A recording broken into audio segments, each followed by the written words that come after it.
श्रीमंदिर परिचालना कमिटीर बैठक शेष होईछि। बैठक रे निया जाइछि अनेक गुरुत्वपूर्ण निष्पत्ति। सेवायत पिलांको पई आदर्श गुरुकुल प्रकल्प उपरे होईछि आलोचना।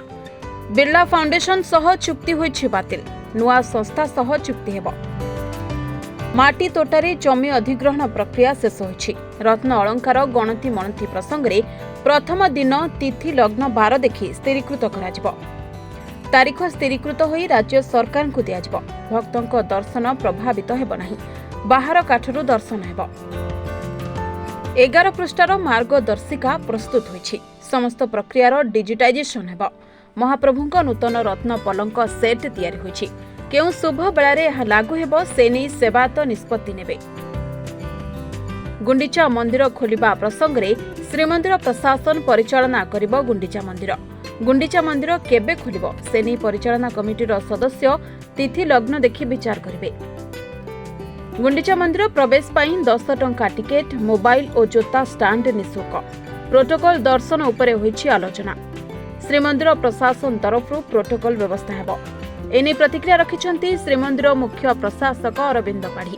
कल्याण उपरे सेवक बंधु मानकर विभिन्न प्रस्ताव रहितला ता उपरे आमे निश्चित भाबरे कार्यानुष्ठान ग्रहण करिवो।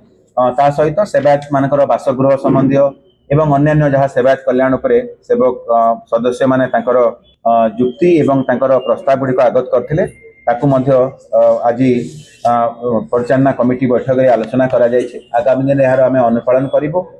नीतिकांति संबंधी बाकी नीतिकांति महाप्रभु को नीतिकांति संपादन जेमती कौन प्रकार व्याघात न हो परिचालना कमिटी विशेष भाव में गुरुत्व देछंती। आज तृतीय परिचालना कमिटी पूज्य गजपति महाराज अध्यक्षतार अनुष्ठित होता। एठे बहुत जिनस आलोचना करागला जहाँकि आगामी दिन में महाप्रभु श्री मंदिर श्रृंखला एवं भक्तों सुगम दर्शन एथि ध्यान दिगला।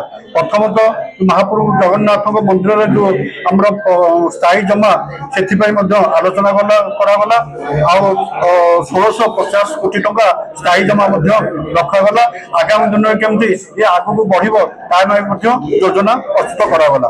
पुरीरू संजय महापात्रଙ୍କ रिपोर्ट, रिपोर्टर्स टुडे।